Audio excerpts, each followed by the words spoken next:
네, 안녕하세요. 4월 테크 언박싱 세 번째 타이니 but 마이티라는 주제로 라마3와 파이3에 대한 헤드라인을 통해서 SLM이라고 하는 새롭게 등장한 AI 모델에 대해서 한번 살펴보도록 하겠습니다. 자, 이번에 발표한 메타에서 발표했었죠. 메타에서 발표한 라마3에 대한 모델의 헤드라인을 먼저 보도록 하겠습니다. 메타에서 이번에 엄청 자기네들이 자화자찬을 하면서 모델 하나를 발표했습니다. 이제 라마3가 발표되었고, 인공지능 챗봇 메타 AI를 통해서 이제 오픈 소스를 통해 여러분들께 이 소스를 공개할 테니 여러분들도 같이 생성 AI 생태계에 참여해달라라는 모델을 발표했고요. 저커버그가 이제 이 뉴스 헤드라인을 발표하면서 이 AI 기술의 독점은 소수의 기업만이 AI를 통제할 수 있게 하여 다양한 혁신을 제한할 수 있다라고 지적을 하면서 오픈 소스에 대한 부분을 좀 강조하기도 했습니다. 그래서 이번에 라마3를 통해서 생성 AI라고 하는 이 모델들을 다양한 사람들이 모두 참여를 많이 해서 이 AI라고 하는 생태계를 좀 더 확장시키고 발전시키기를 원한다라는 뜻으로 이제 발표를 했는데요. 라마3 모델에 대해서 살펴보기 전에 우선 이 라마 모델에 대해서 한번 살펴보고 라마3가 현재 지금 어떤 기능들을 오픈했는지 그리고 앞으로 또 어떤 모델들이 발표된지도 한번 살펴보도록 하겠습니다. 자, 이 라마3를 발표한 메타의 CEO죠. 마크 주커버그. 다들 잘 아시는데, 저에겐 좀 이 짤이 좀 많이 친숙하죠. 이 주커버그가 이 청문회 때 나왔었던 이 짤인데, 외계인 짤로 이제 우리나라 사람들에게 가장 유명한 짤이기도 한데, 저는 처음에 이게 합성인가 했는데, 합성은 아니고요. 이 물 마시는 게 마치 물을 처음 마시는 사람처럼 이렇게 물컵을 들고 있던 모습을 봤는데, 좀 신기하긴 했습니다. 진짜 외계인같이 생겼더라고요. 자, 이 마크 주커버그가 이제 라마라고 하는 모델을 발표를 했던 게 2024년 2월 24일 날, 네, 요 메타 AI에 통해서 라마라고 하는 모델을 발표했습니다. 이 라마 모델은 처음에 이제 매개 변수 발표한 게 70에서 650개의 매개 변수를 발표를 했었는데, 이때 발표한 것 중에서 좀 중요한 사실은 뭐였냐면은, 물론 이제 모델에 대한 설명을 좀 드리긴 하겠지만, 이 라마 모델을 발표하면서 이 메타가 마이크로소프트와 함께 협력하는 것으로 뉴스가 발표되다 보니까 사람들이 이제 많이 놀랬죠. 특히 개발자분들이 많이 놀라긴 했는데, 그 이유가 뭐냐면, 아무래도 이제 우리가 알고 있는 이 글로벌 뭐 IT 기업이라고 하는 혹은 이제 글로벌 뭐 개발 기업이라고 했을 때 이런 기업들이 좀 폐쇄성을 많이 가지고 있다 보니까 아무래도 이제 경쟁이잖아요. 경쟁이다 보니까 내 기술을 누군가랑 제휴해서 막 공개하고 같이 으쌰으쌰 이런 거보다는 내가 저 기업보다는 좀 더 우월한 어떤 성능이 좋은 모델들 혹은 프로그램들을 개발해서 이 시장에 대한 점유율을 가져가고 뭐 수익률도 좀 극대화하고 뭐 기술에 대한 뭐 우월성도 뭐 좀 강조하고 이러는 걸 좀 더 많이들 생각을 하는데 이때 이 라마를 발표하면서 메타가 이 마이크로소프트랑 같이 협력을 하니까 아무래도 좀 놀라움을 좀 많이 자아냈죠. 폐쇄성을 이제 파쇄해버리는 그런 뉴스가 발표가 같이 돼버렸습니다.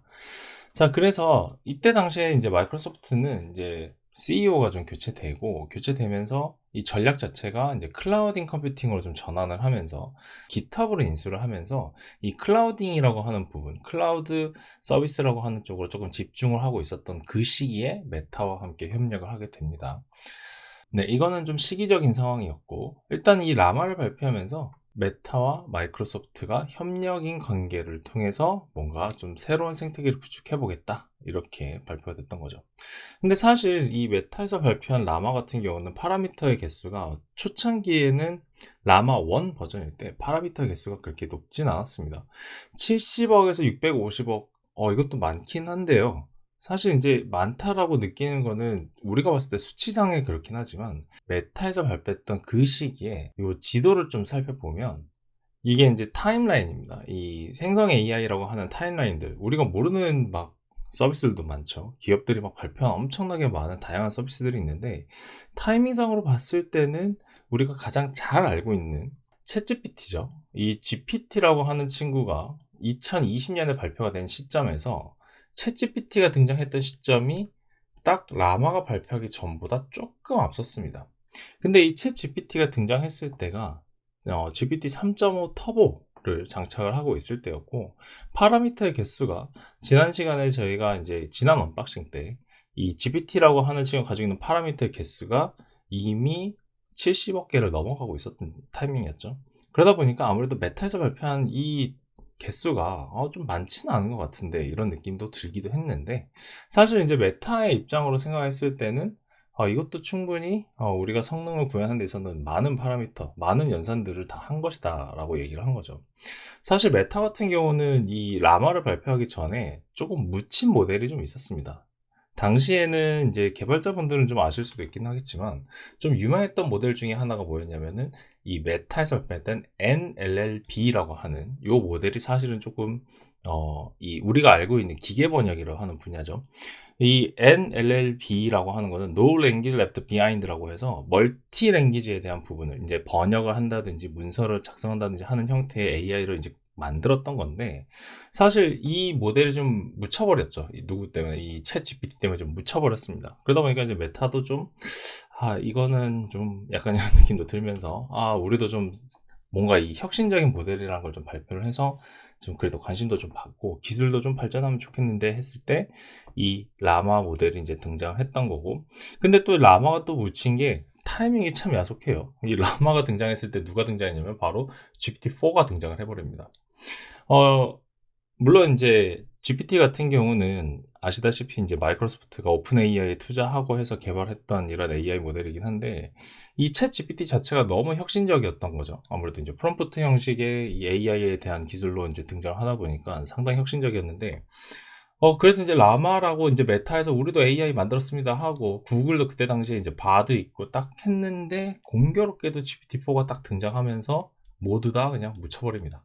정말 슬프게도 묻혀버리는데, 묻힌 거는 뭐 아니죠. 사실은 다 인지는 하고 있었는데, 아무래도 이제 GPT-4 때문에 조금 밀렸죠. 아무래도 사람들의 관심에서 조금 밀리게 되다 보니까, 이제 메타에서는 지속적으로 그렇다면 우리도 이 모델을 좀 더 발전시켜서 계속 뭔가 발표하겠다 하다 보니까, 다음에 등장했던 거는 이제 라마2 모델도 있었고요. 그리고 이번에 발표한 게 이제 라마3 모델입니다. 라마3 모델 같은 경우도 파라미터의 개수가 그렇게 늘진 않았습니다. 80억 개에서 700억 개, 모델마다 이제 매개 변수의 크기가 좀 다른데, 우리가 흔히 말하는 이 파라미터의 개수라고 하는 게 이제 이렇게 나와 있죠. 앞에서 봤던 것처럼 이 GPT-4의 모델이 가지고 있는 파라미터는 사실 공개가 안 되어 있습니다. 근데 이제 메타 같은 경우에는 이런 식으로 모델에 우리의 파라미터 개수가 몇 개다 해서 뭐 8B 혹은 70B 이런 식으로 이제 했었는데, 라마 측에서 메타 측에서 라마3를 발표했을 때 이거는 텍스트 기반 모델이고, 지금 발표한 시점이 올해 4월이었죠. 그러다 보니까 이 모델은 현재 지금 좀 관심도가 좀 떨어질 수 있습니다. 아무래도 텍스트 기반의 모델인 거는 우리가 프롬프트 방식의 AI라고 하는 뭐 챗 GPT라든지 혹은 뭐 클러드라든지, 앞에서 봤던 것처럼 뭐 구글에서 나온 뭐 바드라는 친구라든지, 이제 바드가 아니라 이제 제미나이로 이제 얘기하죠. 자, 그런 모델들이 워낙 많다 보니까 메타에서 라마3 발표했는데 텍스트 기반이다? 그렇다면 좀 이런 얘기들이 많이 하죠. 근데 사실 이제 메타에서 이걸 발표하면서 뭐라 얘기냐면, 앞으로 후속 모델들은 이 멀티모달에 대한 부분으로도 계속 확장해 나갈 것이다 라고 하면서 모델을 발표했습니다.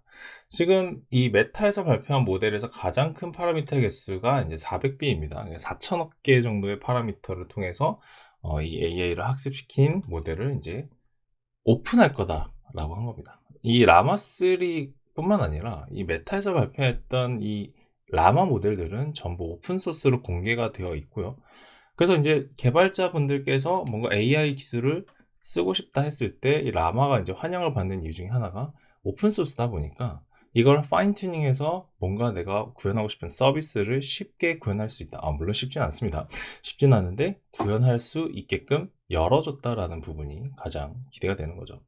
그래서 이제 간단하게 라마3의 성능을 좀 살펴보면은, 여기에 이제 주요 지표들 5가지가 있지만 이 중에서 이제 가장 많이 보는 게 MMLU입니다. 이 MMLU라고 하는 거는 이제 Massive Multitask Language Understanding이라는 건데, 말 그대로 이제 거대한 멀티태스크, 다양한 언어들을 이제 얼마나 이해하고 이걸 통해서 우리가 원하는 뭐 추론이나 혹은 이거에 대한 답을 준다든지 새롭게 만든다든지 하는 거에 성능에 대한 지표인데, 아무래도 이제 이 생성 AI 중에서 우리가 가장 필요로 하는 거는 우리가 사용하고 있는, 인간이 사용하고 있는 이 언어에 대한 이해도고, 그거에 따른 올바른 답을 주는 거죠. 사람의 목적에 맞는. 그러다 보니까 이 MMLU를 통해서 이제 성능을 조금 많이 얘기하는데, 이 메타에서 발표한 라마3의 작은 모델이죠. 네, A, B인데 80억 개를 이용한 이 모델이 지금 68.4라고 하는 68.4%입니다. 이 퍼센트의 점수, 스코어를 냈다. 그러니까 이제 비교를 조금 몇 개 해본 거죠. 이것처럼 작은 모델들에 대한 부분을 비교했을 때는 우리가 정말 최고다. 약간 이렇게 얘기한 거고. 마찬가지로 조금 큰 모델로 간 겁니다. 이제 700억 개, 네, 70B. 이때도 MLL을 봤더니 다른 모델들보다 그래도 우리가 조금 더 좋습니다. 라고 이렇게 나와 있습니다. 근데 사실 이제 이 발표도 잘 보시면 아시겠지만 본인들이 유리한 자료죠, 사실은. 우리가 많이 알고 있는 챗GPT에 쓰이는 GPT-4 같은 경우는 사실 스코어링 안 했어요. 왜냐면 그거 넣는 순간 메타에서 발표한 이 라마3 모델이 1등이 아니거든요. 우리가 1등 해야 되는데, 그쵸? 1등으로 나타내고 싶으면은 당연히 조금 떨어지는 애들 좀 가지고 와야 되죠, 그죠? 그래서 이제 제미나이 프로 1.5나 클로드 3에서도 소넷 모델을 가지고 왔습니다. 사실 이제 우리가 클로드 3에서 성능이 좋은 친구는 소넷 모델이라보다 오프스 모델인데, 네, 아무튼 이렇게 가져왔고, 이 라마3 모델의 이 파라미터나 혹은 뭐 토큰이나 컨텍스트 값은 기존 라마2 모델보다 뭐 데이터셋도 7배를 썼다 이렇게 나와 있고, 이 토큰이나 컨텍스트도 다 엄청 늘렸습니다. 방금 앞서 말씀드린 대로 GPT-4의 MMLU 스코어가 좀 궁금하실 수 있는데, 사실 이제 GPT-4의 MMLU 값은 86.4%입니다. 그래서 라마3의 이 거대 모델은, 아무래도 GPT-4보다 성능은 조금 떨어지긴 하지만, 뭐 어쨌든 좋은 성능을 이제 나타내고 있다라는 거고요.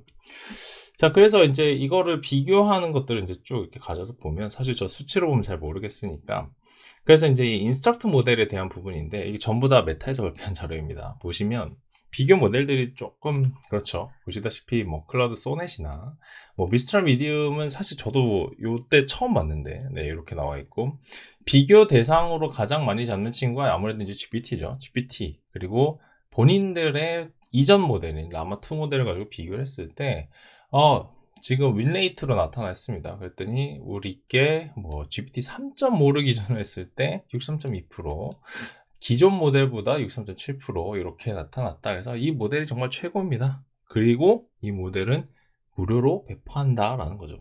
메타에서 지금 제일 내세우는 부분은 딱 그겁니다. 이 모델은 정말 성능이 좋아요. 근데 우리가 이걸 여러분께 그냥 드릴 거예요. 드릴 테니까 여러분도 같이 함께 개발에 참여하고 이 생태계를 구축합시다 라는 겁니다. 사실 이제 제가 이 메타에서 발표한 라마3를 막 열심히 칭찬만 해주고 싶긴 하지만, 사실 이제 기존에 우리가 사용하고 있는 모델이랑 좀 비교를 하는 게 그래도 좀 객관적이니까, 제가 이 자료는 이제 허깅페이스에 가면은 이 챗봇에 대한 서로 성능들을 이제 랭킹을 내긴 리더보드가 있습니다. 여기에서 이 라마3 모델 같은 경우, 보시다시피, 성능이 이제 제일 좋다고 하는 친구 중에 하나가 이제 이 클로드 3의 오프스 모델이고, GPT-4 모델이죠, 당연히. 보시면 아까 말씀드린 대로 이 MMLU 스코어를 보시면 오프스가 이제 GPT-4보다 성능이 좋다고 뭐 흔히들 말하는 이제 언플에서 좀 그런 것도 있긴 하지만, 실제로도 랭킹의 리더보드 상에서도 86.8%로 가장 이제 성능이 좋은 모델로 잡혀 있고, 그 다음이 GPT-4고, 그 다음이 이제 라마에서 발표한 이 70B 모델입니다. 그러니까 사실상 1등은 아니에요. 사실상 1등은 아니지만, 라마3를 발표하면서 메타에서 이제 언급한 얘기가, 우리는 이제 후속적인 모델들을 더 발표할 것이다. 그러니까 지금 이 모델이 완전체는 아니고 계속 학습하고 있고 계속 개선이 될 거니까 더 좋은 모델이 나올 것이다 라는 겁니다. 근데 사실 발표를 하는 시점에서 이미 이거를 좀 이겨놓고 나왔으면 좀 더 제가 봤을 때는 더 좋았을 거란 생각이 들긴 하지만, 아직까지 학습 중이라고 하니까 뭐 완전한 모델은 아니다, 뭐 이렇게 생각을 해볼 수 있을 것 같고요.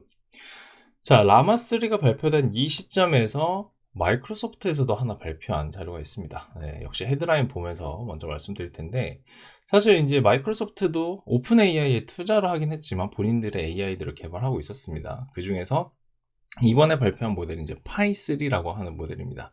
파이3도 역시 마찬가지로 생성 AI가 되는데, 이 파이3의 가장 중요한 특징은 뭐냐면 모델이 상당히 작다라는 겁니다. 제가 라마3와 파이3를 뭐 발표했으니까 가져왔다기보다는 이 두 모델에 대한 공통점이 하나 있는데, 이 두 모델은 모두 모델의 크기가 작다라는 겁니다. 연산하는 그 파라미터의 개수가 작다라는 얘기고요. 조금 더 자세히 좀 살펴보도록 하겠습니다.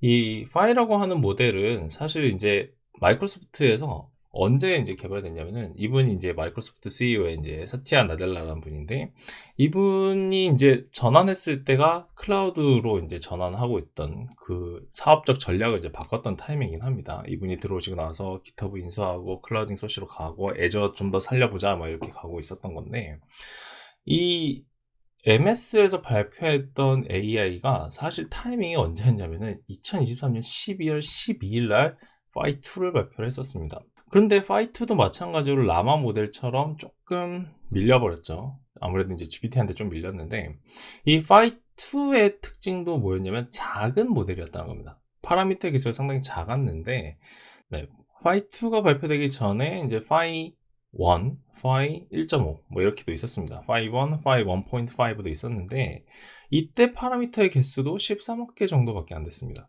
그리고 파이 2는 27억 개 정도밖에 안 됐고요. 메타에서 발표했을 때가 제일 작은 게 70억 개였죠. 자, 그러다 보니까 상당히 작습니다. 그러면 이제 생각해 볼 만한 게 뭐냐면, 마이크로소프트는 왜 이렇게 작은 모델을 만들었는가라는 부분인데, 마이크로소프트에서 사실 이제 전략이 뭐였냐면은, 이 AI의 모델의 크기가 크다고만 무조건 좋은 건 아니다라는 거였습니다. 아무래도 마이크로소프트가 애저에 대한 클라우드에 대한 부분을 전략적으로 가려고 하다 보니까, 아무래도 이 연산하는 양이 많아지면 이 리소스에 대한 부분이 많이 커지죠. 그러니까 사용자 입장에서 상당히 부담이 됩니다. 그리고 사용자가 많이 답답할 수 있다라는 부분을 신경을 썼던 거죠. 자, 그래서 MS에서 발표한 이 파이 모델은 좀 다양한 버전들로 발표가 됐습니다. 그래서 이제 파이 3 같은 경우는 미니가 이제 38억 개, 3.8B라고 되어 있고요. 앞으로 계속해서 모델을 더 발표할 거라고 했는데, 그 모델들이 이제 스몰과 미디움으로 되어 있습니다. 나중에 또 뭐 라지까지 나올 수도 있겠죠. 네, 이건 제 헛소리긴 한데, 자, 스몰 같은 경우가 이제 좀 우리가 흔히 말하는 한 70억, 이게 70억이 아니죠. 스몰인데 70B니까 700억 개 정도 되는 거죠. 앞서서 봤던 메타 발표했던 그 모델들 생각했을 때 이 정도면은 메타에서 이제 좀 큰 모델급이죠.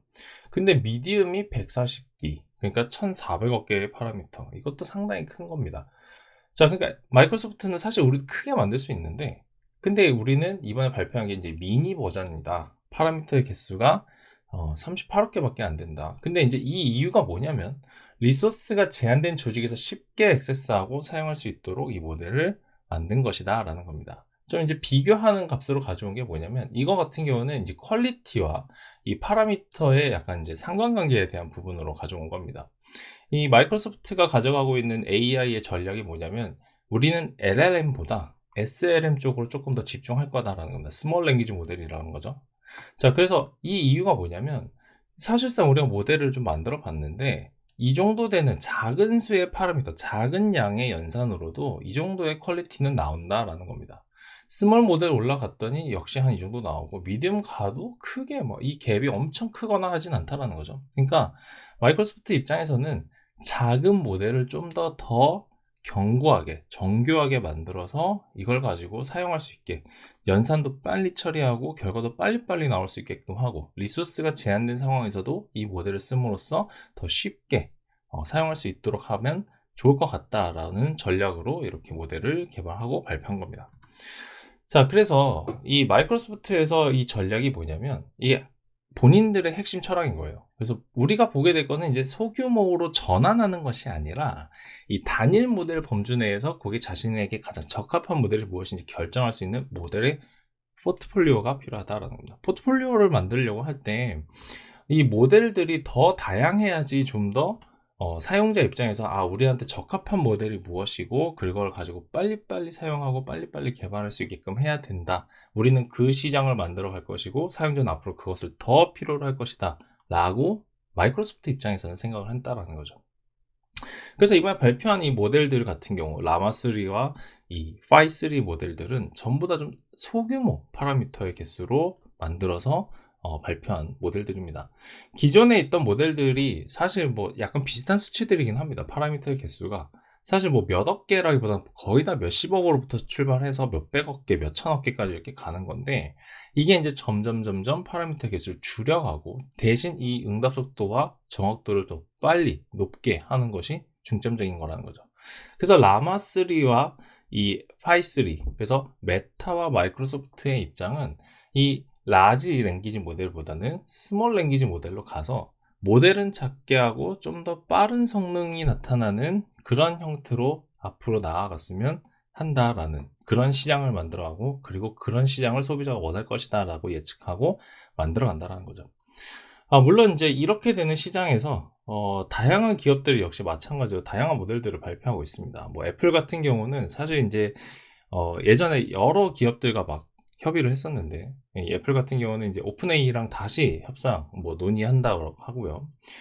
국내 같은 경우는 이제 네이버가 하이퍼클로버 X에서 이제 신규 모델을 또 발표했습니다. 뭐 모델명이 이제 대시라고 하는 모델로 나오는데, HGX 대시라고 하는 모델이 이제 발표가 됐는데, 마찬가지로 큰 스케일보다는 조금 더 작은 스케일로 가는 거. 그리고 이제 스노우플레이크라고 이제 미국의 클라우드 업체도 있는데, 마찬가지로 이 스노우플레이크라고 하는 기업도 이제 엔터프라이즈급 LLM을 발표를 했습니다. 이제 뭐 아크틱이라고 하는 모델이 있는데, 자, 아크틱은 사실 좀 큰 모델이긴 하지만 마찬가지로 이 시장에서 크게 나온 다음에 마찬가지로 마이크로소프트나 메타에서 형성하고 있는 이 SLM 시장으로 전환할 수 있게끔 부단히 좀 개발하고 있다라는 얘기입니다. 자, 그래서 이 언박싱을 조금 마무리 해보자면은, 생성 AI의 이제 개발 총책임자 PM이신데 이 소날리 야다브라는 분이 인터뷰 때 했던 말을 조금 인용해서 언박싱을 좀 마무리 해보겠습니다. 물론 이제 이게 마이크로소프트 전체의 입장일 수도 있고요. 그렇긴 한데, 이 마이크로소프트에서 이제 이 SLM 시장을 구축하면서 하고 싶은 것은 뭐냐면, 앞으로에 있어서 중요한 부분은 적합한 크기의 언어 모델을 선택하는 거다라는 겁니다. 그러니까 올바른 작업과 올바른 모델이다라는 거예요. 그래서 이 인터뷰의 이 문구를 인용하면서 언박싱을 좀 마무리하겠습니다. 그래서 이 SLM이라고 하는 이 스몰 랭귀지 모델이 대규모 언어 모델을 대체하거나 대체할 것이 아니라 엣지, 이제 끝이죠. 사용자가 사용하는 뭐 스마트폰이나 혹은 IoT 디바이스들이라든지 이런 것들에서의 계산, 장치에서의 계산, 그 다음에 이 작업을 완료하기 위한 클라우드로 갈 필요가 없는 계산을 위해서 배치하는 것이다 라는 겁니다. 실제로 지금 현재 많이 화두가 되고 있는 게 AIoT 같은 온디바이스 상태에서 이제 연산을 다 끝내고 실제로 이제 모든 결과들을 출력해주는 이런 형태로 이제 점점점 나아가고 있는데, 이런 식으로 마찬가지로 엣지라고 하는 포인트, 엔드 포인트가 될 수 있겠죠. 사용자가 사용하는 그 끝에서 이 계산, 그 다음 작업 완료, 이런 것들을 하는 것이 마이크로소프트 입장에서 말하는 앞으로의 생성 AI가 활용되는 시장이 될 것이고, 이제 앞으로의 환경이 그런 식으로 구축이 될 것이다 라고 예측한다 라는 겁니다. 네, 그래서 오늘의 언박싱은 이 메타와 마이크로소프트에서 발표한 SLM, 스몰 랭귀지 모델인 라마3와 파이3를 통해서 앞으로의 시장이 또 어떻게 예측될 것인지를 살펴봤습니다.